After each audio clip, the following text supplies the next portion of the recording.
the chocolate factory. Well, that's what it seems like anyway, isn't it? We get very echoey. Hello, hello, hello. How you doing, everybody? Welcome aboard another, oh, I like this. This could be the stage. Welcome aboard to another edition of Here and There. My name is Anwar Knight. I am your host. It is a pleasure to have your company again on a Friday as we end off the week. This actually is called Le Arc de Blub. I don't think I'm saying it right, but there's the words, Arc de Blub. And this is actually, as we stream live here at Kew Gardens in Toronto, this is part of a design competition that normally launches in February, but with COVID things had to change. So they had a number of installations. It started at the distillery, and now it's in different spots, mainly in eastern sections of the city. So this is one of the features, and I thought it was a cool backdrop as we start off the show. Again, we're streaming live at Kew Gardens here in Toronto. Is it the beach or the beaches? A lot of controversy, a lot of people, they still want to stay to the old. It says beaches there. Would you call it the beach or beaches? I'm undecided. See, undecided, you see? Beach or beaches, guys? How do we refer to this? Is it the beach or the beaches? Beaches. Beaches? See, it's everybody, it's different, right? So this is where we are, though. So we'll go with this. Kew Gardens, a place of innocent amusement. Joseph Williams. And we're going to talk about Joseph Williams coming up. But what's really interesting, for almost 150 years, this really was a magnet for people. They came here to enjoy the green space and, of course, the lake. This was really the city's first cottage country. There were hotels, there were some boarding houses, people would bring tents, and people would build cottages. Now, of course, there's only one remaining cottage at this point here, and we're going to show you that because the stories are just fascinating. We're also going to show you a historical building that, as the story goes, helped save thousands of people. So it's all a part of this. And we also have a very busy show. So many things to talk about. We're going to talk about the forecast, and I'm happy to report it's going to be cooler. You know, we're going to see no AC required kind of temperatures, which is a blessing because it's hot today. I debated again, do I wear the hat or not? Some say I should, but I wanted to let my head breathe a little bit. So if I look like, you know, I was in a sauna, I'll try to pat myself in between. It's very sticky, but we're going to see a change in the forecast. Plus another installment of Nod to Nature. I'm going to introduce you to one of the latest, the newest species on the planet. It's been officially documented, and I thought that was a cool way to end off the week, something inspiring. A new AKQ and Anwar Knight query, that'll be coming up. And of course, the dog days of summer. We had so many submissions, I had to cut it off. So first of all, I thank you for that. But I thought we'd start off with that right now. So the dog days of summer typically, you know, go from July 3rd to August 11th. It really held true for this week in terms of the hottest period of the summer months. And it continues. So that's how we're going to wrap up sort of the dog days of summer with your pictures. So let's get right to it. We're going to start off with dog number 1, and it is Ruby, who just loves lounging in the backyard on a summer's day and clearly makes a perfect ambassador for the dog days of summer. Margaret and Paul sent this in from Barrie. Our second picture is Jack, and Jack is a toy poodle from Mississauga, and Catherine says he is a chill dude who loves adventures and naps, and clearly boating is on his summer adventure list. Our third dog is from Christina and David in Victoria, BC, and this is Mensch, and Mensch rules the castle where people are merely guests. He enjoys air conditioning on a hot summer day while relaxing on his comfy bed, while maybe watching his, here it is, iPop. Instead of iPad, get it? Oh, come on! That wasn't bad. Thank you, I got a golf clap. And then Henry wraps up this part of our dog days of summer.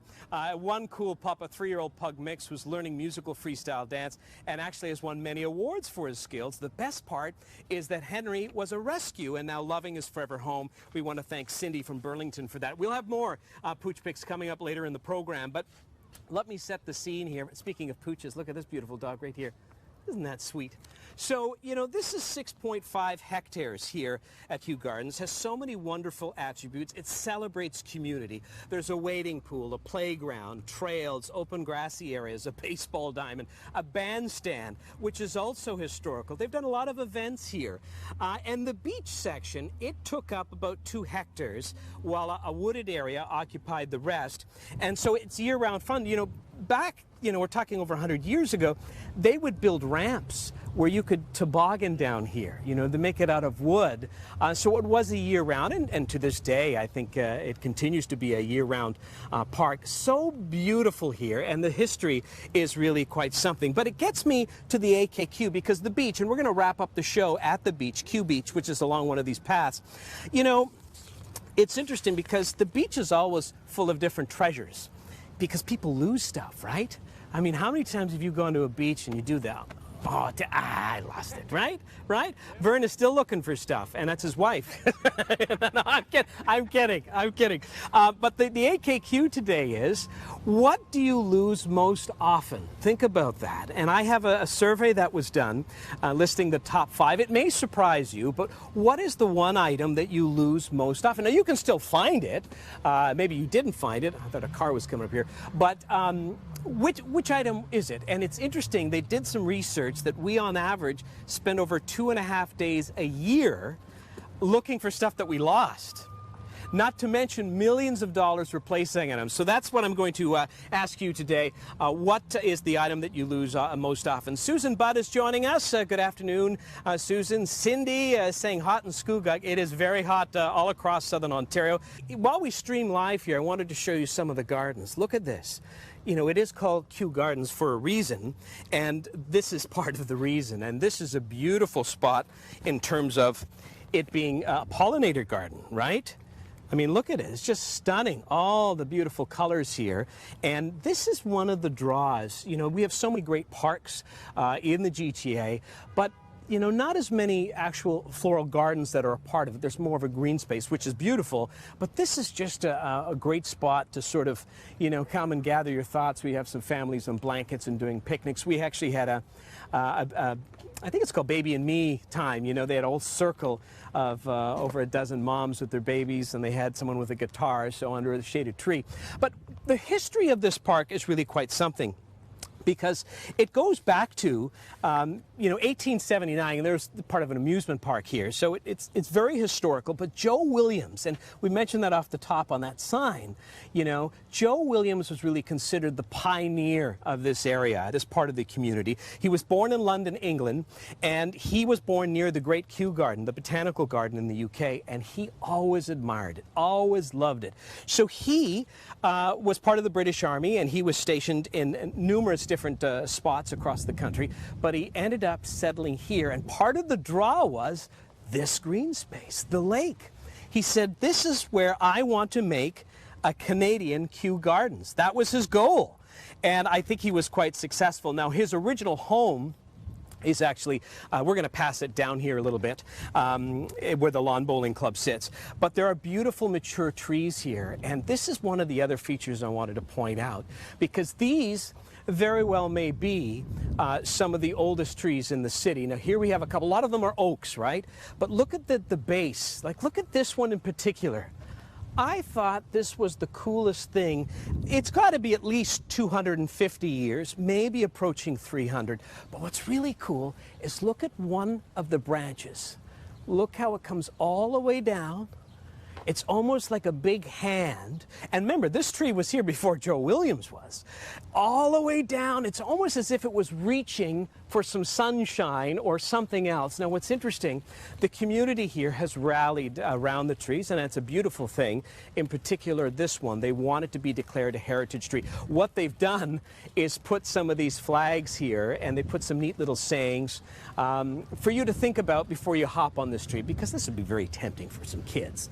And if you did it over time, it likely would impact. I know it's a thick branch, but they want to make sure that this remains healthy. But is that not tree branch the coolest thing?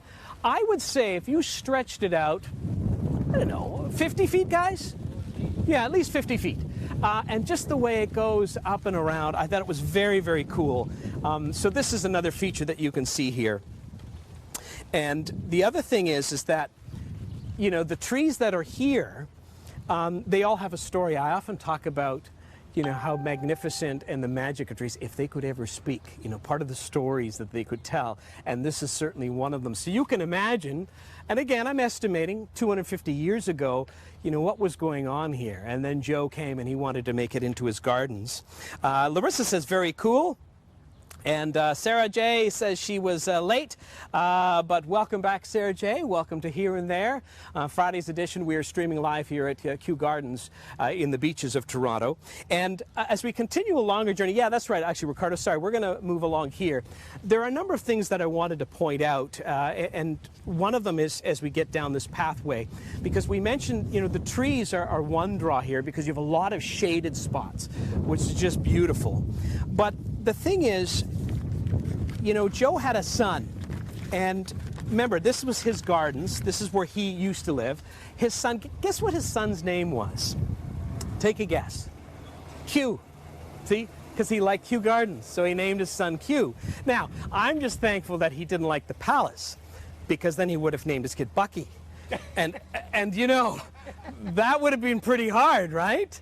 Bucky is a... I'm just saying, kids are mean. So let's just be thankful that Joe Williams liked Kew Gardens. But Kew lived here, and his son, Kew, built a home here as well. And we're going to show you that here. And that is now the last remaining cottage that is on this property. So there were numerous other cottages. In fact, I was looking at some of the archive photos, and I was going to put them up, but some of them are so grainy they're hard to see. But it really was cottage country. I mean, the proximity towards the lake, people built their cottages along, and this was a place to be, full of life, full of excitement, and I would say, much like it is today. So I want to say hello to Cheryl. Oh, Cheryl points out, yes, Good Friday the 13th. Yeah, you're absolutely right. Let's hope everything, I better knock on wood here, nothing happens between now and about 1:30, okay? Oh, and Cindy says for the AKQ, I definitely lose my phone once a day in the house, and I think we all can relate to that. And isn't it something, you know, the phone has become almost like an organ for us. You know, like you go, oh man, I don't feel complete until I find where it is. Now, Vern, nobody calls him, so it doesn't matter. In fact, he still has the old flip phone. But I'm kidding. Can we show Vern? Look at the cans on Vern's head here. I love this guy. You're just jealous. Yes, I love this guy. I always have. But the phone, that's a very good one. I think you're absolutely right. And Larissa says, very cool tree. Kathy is joining us, and Gail says the gardens are beautiful. Wish that we had something like that here. Well, you know, that's part of the thing that I was mentioning, is that there are a lot of parks, but not a lot of places that actually have gardens. And I would think some of that is because of the money required, right, in terms of the upkeep. I mean, taxes will go toward it, and a lot of municipalities work very hard at it, but it is a lot of upkeep. Now, you're going to be very impressed with the garden here at the Kew Cottage. So again, to backtrack, we talked about Kew Williams, who lived here, and he built his cottage. And this is the last remaining one here. We're just approaching it. And what's really fascinating, if you look around here, you know, the houses are mainly brick and wood, but this one is made out of stone. And it's just beautiful because it's got that circular veranda. And the story behind this, he lived here for several years, and then eventually the city said, you know, we want to buy the park. Like, look at this, though. Is this not just beautiful? I mean, it really, really is a historical structure, and it's something that is worth preserving, and that's what they did, because it did start to fall apart. So there you have the Kew Williams house, and then what happened is that you had basically, you know, community members, the Toronto Beaches Rotary Club, they helped with restoration. And so what happened here is the city wanted to buy it, and I'm just going to sneak past you, Ricardo, over here. So they paid, now, from what I read, $43,000 for it. Now, this is 1907. I would think that is pretty significant, right? 43 grand in 1907. So I don't know if it's 100% accurate. I did a little bit of research for it. That seems to be the common number, but that's what they decided to do. But look at the garden here. So what happened is that when the city took it over for some time, that basically the gardeners, there was a succession of gardeners that would live in it, and part of their deal was that you would maintain the gardens here. So they had a number of you know, specialist horticulturists who would come in here up until about about 20 years ago or so. And then there was the last remaining one. And now it's all just done by the city. But look, you can see some butterflies. This is a beautiful pollinator garden here. But is this not just striking? And again, you know, this was cottage country. So it really is just a beautiful spot. And now they use it at times as a museum. But with COVID and stuff, things have changed dramatically. In fact, for the most part, like you could host events in here, you can arrange with the city. Now things are changing. It's mainly just for municipal use. But just a beautiful spot to come by and admire because it really is just spectacular. And, you know, the garden in itself is worth the drive, but to see the structure, all of it put together, and it's quite something. Hey, John is joining us. How are you, John? Thank you for joining us. Cindy says beautiful garden. So does Ranja. And I'm just going to see if I didn't miss anybody here. Okay, so we got Sarah J. She's now joining us. So we're going to continue our journey, but I wanted to talk about the list of the 5 items. So, Jason, we're just going to go out of order a little bit here, and I wanted to bring that up because this may surprise you. Firstly, let me ask the guys. Ricardo, thing you lose most often? Reading glasses. Reading glasses. That's a popular one. Vern? The safe place where I put everything to make sure I can find it. So you lose the safe place where you put it. It's like the place where all the socks go. Right. It's the same place. Richard? Sometimes I think I'm losing my mind. Your mind, and you still haven't found it. I haven't found it. Okay, well, here is the list. Let's bring this up, Jason. So these are the top 5 items based on a survey, most lost items. And we'll start at the bottom. It was wallets or bags. Number 4 were glasses. Number 3 were keys. Number 2 was the phone. The number 1 item we lose most, the TV remote. Oh, yeah. Hey? And you know what kills me? You see Ricardo, but if you lose your glasses, you're not finding anything. Nothing. Right? I can see that. Nothing. But, you know, isn't that something? And I have the 2 remotes, right? One for the digital box and one for the TV. So with the 2 kids, they're always missing. So I find one and I'm like, come on.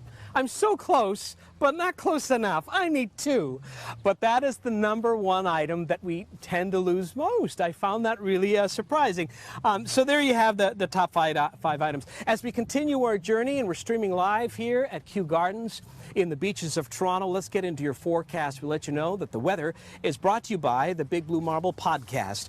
Listen along to undeniable stories of our changing planet and the amazing people trying to save it. It's available now in your favorite podcast player and online at www.bigbluemarble.earth. Let's continue as we stream live here at Kew Gardens, and now we're at Kew Beach. And this is a wonderful spot that, you know what, a lot of people don't really come here in terms of enjoying the beach. They go on the boardwalk, they have the park. They usually go to Woodbine, which is just over a kilometer to our west. And that's where it gets all crazy. Here, it just seems to be a little more laid back. And you can see, I mean, look, we have a lot of people enjoying a little bit of a picnic here, which is really nice. And you can see lots of treat areas. And overall, this is a place where you can come and chill and spend much of the day here. I mean, without question, this would be a place to bring out a blanket, bring out the food, and enjoy it. Again, it's 6.5 acres. And what I'm going to do is, Fern, I'm just going to pass you the tablet. And we're going to show you the water here, because the water is where there's another historical building, which has some history to it. And I think what's really cool, and it's known, for those in the area, they know about the Ludi Lifeguard Station. But this is very probably one of the most photographed and painted structures in the city. And this dates back, you know, many, many years. It's over a century that this has been here. It's a landmark building. It's the last historic structure that's left on the shores of Toronto. And you have to put this all together because, remember, this was cottage country. So the problem was there were people dying. They were drowning. You know, they were here by the water. Some would get out and maybe the waves were a little high, so they needed a lifeguard station. Now, it was actually moved about 4 different times, and this is where it sits now. But as legend has it, this Ludi Lifeguard Station helped save like 6,000 people in a century, which I just thought is really kind of cool. And the building itself is really neat. And of course, you know, I mentioned the fact that there's less people here, and you can see there's not a lot of people here. It may be the sand isn't as nice as some of the other beaches, and it is typically a blue flag beach. But I have to tell you, as of the last report I checked, which was yesterday, it actually wasn't meeting the blue flag criteria. So I'll leave that up to you. But look, you can see this whole little rock of this line of rocks, the kindness rocks along here. And there's so many messages, stories that, you know, everybody connects to, whether you matter or every child matters. But it's just beautiful stuff here. And again, I mentioned about it being part of the community, and this echoes that, right? And the boardwalk, of course, is very, very popular. A lot of people come down just to burn off some calories. And, oh, we also have, I'm just going to turn the volume, Naz is joining us. Great weekend for a barbecue. Yes, Naz, it certainly is. And Shauna says, I'm tired of feeling sticky. Yeah, I can relate. We're all beating our brow here. And, oh, okay, so Sarah J says she's got to get going and unpack the car. Okay, well, I appreciate you watching, and of course you can watch the replay a little bit later. John says, great spot for weather. And Shauna says, when you go to the parks, remember to pick up after yourself. Very good point. You know, sadly, one of the common themes we're seeing is that it's the PPE stuff, right? The masks, the gloves, which I get, you need, but make sure you put them where they belong. Part of the problem, not only is that it's waste, but it also impacts wildlife. You know, anything from dogs to just regular, you know, birds, squirrels, raccoons, and that sort of thing. Joe is joining us. Same with Kathy Shepley. And is it Sansi is joining us? Well, I appreciate that. Linda is joining in. Is it Sargentson? So thank you for doing that. And I'm just going to scroll down here. Shauna says, you know, you can get just a universal remote and everything works. You know, you're absolutely right, but I find sometimes, and I am almost embarrassed to admit, sometimes it's so technical to get it all working together. Because I think they say it's universal, but it's sort of, Get a new TV. Get a new TV, yeah. So easy. I'll just get a new TV, yeah, sure. Okay, Christopher is joining us. Hey, Christopher, it's good to have your company again today. I always appreciate your time. Now, Alan, is your response to the AKQ and what you lose most often, do I get this right? It's your kids? Oh, that's not good. Let me ask this lady. Hi there, we're just streaming. Quick question. What's something you lose most often? Anything? Your batteries? No, car keys. Car keys, and that was in the top 5. Oh, That was. my phone. And your phone. You see, you're normal. I can report that you are normal. You want to say hi to anybody? No. No? Okay. I don't want to be in the news. Well, you're not on the news. We're streaming live around the world. Hey, we got over. Let me ask these guys here very quickly. Guys, very quickly. We have the top 5 items that people lose most often. Okay. Name something you lose most often. The thing I lose all the time, keys. Keys? Keys? My Patience! my mind. And yeah, one of my workers here, Richard. And anything else? Mask. A mask. Well, yeah, I don't see any masks. I'm assuming you're all covered, double vaxxed, everybody good? The top 5 items were your wallets, your bags, keys, glasses. Lost them all. You lost them all. You know what the number 1 thing was, though? TV remote. Ah, you see, and they go, No. dig deep into the couch. Remote does not get lost. So let me ask you, what's going on here? Is just everybody celebrating a Friday? Need an attitude adjustment. Do you guys just get out of prison, or? Our voting. Yes, and it felt like that, right? It has felt like that. So it's nice to get out, but doing so safely, that's the key. Well, thanks for your time, guys. I appreciate it. We're just streaming live. It's a show called Here and There, and we cover wonderful spaces and communities across the city. So thank you for joining us. We appreciate that. I'm going to go there for cheesies after. They had a whole bunch of cheese, and they had Sapporo. Bevy of a sociable nature. I'm liking it. Anyway, listen, we're getting close to the wrap up here, so I want to just see here. Anybody else want to add into that? Oh, and Gail says, envious of where you are. So what we'll do, let's pick one side, guys, so that way we're not on everybody's way. Gail says, envious of where you are, so beautiful with amazing history, and that's what we're trying to do here on the show. So by all means, show me those parade of hearts, the likes, share the page, tell your friends about it. This is about all of us getting together and forgetting the stresses of everyday life and just having some fun. The fact that we can connect in real time, that's the beauty. But indeed, amazing history. Jennifer says, Jennifer Fraser, that is, beautiful view. Thank you for those parade of hearts, by the way. I love that. Thank you. And Mary Beadle is joining us. Peter Zim says, great to see you again. Hi, ladies. How are you? How are you? Can I just ask you quickly, is it the beach or the beaches? Beaches. Beaches. Okay, I'm on Team Beaches, just for the record. Okay, so, can't argue with moms, that's for sure. Shall I ask one more, family? Can I just one more question? Beach or beaches? Beaches. Beaches? So, okay, so you know what? That's how we named it off the top of the show. We are in the beaches. And I don't care who writes an email, we are in the beaches at this point, all right? Linda says, great show again. Jackie sent out a nice big heart. Linda, Jennifer, Gloria, Dawn, they're all joining us here. Lois says, as always, the show, and you were great. Well, I appreciate that. It's just so awesome to have the fun, that we can together. And Shauna says, I'm such a people person. Well, that's how I get my Sapporo and cheesies. If I'm nice, they feed me. That's the key, right? Ranja says, I lose my cat sometimes. I think the cat actually loses you. That's what cats do, right? Tammy says, great show. Hold on to those remotes and car keys and have a fabulous weekend. Thank you for that. And Kathy says, I like it when you include people in the vicinity. I love to mix with people too. Of course, we do have to be careful, but now with more and more vaccinations, which I encourage everybody to do, get your vaccination, we're going to be able to do more of that, and that's just what makes it much more special, so it's all good. Murray says, I lose my car in parking garages, sometimes not even in the right parking garage. And, I'm going to be honest, I think we've all done that, Murray, so don't feel bad, but you feel like you're losing it when that happens, right? It's because we're in autopilot, we just park, but then when we come back, we go, wait a minute, I was at the Eaton Center. What am I doing down here? Hey guys, how are you? We're streaming live. Are we in the beach or the beaches? We're in the beaches. Beaches with an S? Beaches with an S. Oh, beach! Beaches. Get him! Get him! Okay, fair enough. For him, we're in the beach. That's all right. Gabriella says, have a great weekend. Thanks for another interesting location. Larissa says, great show. Thank you for your time today. And Barbara's joining us. Joyce Piper says, great show. Beaches in quotes. Have a nice, cool weekend.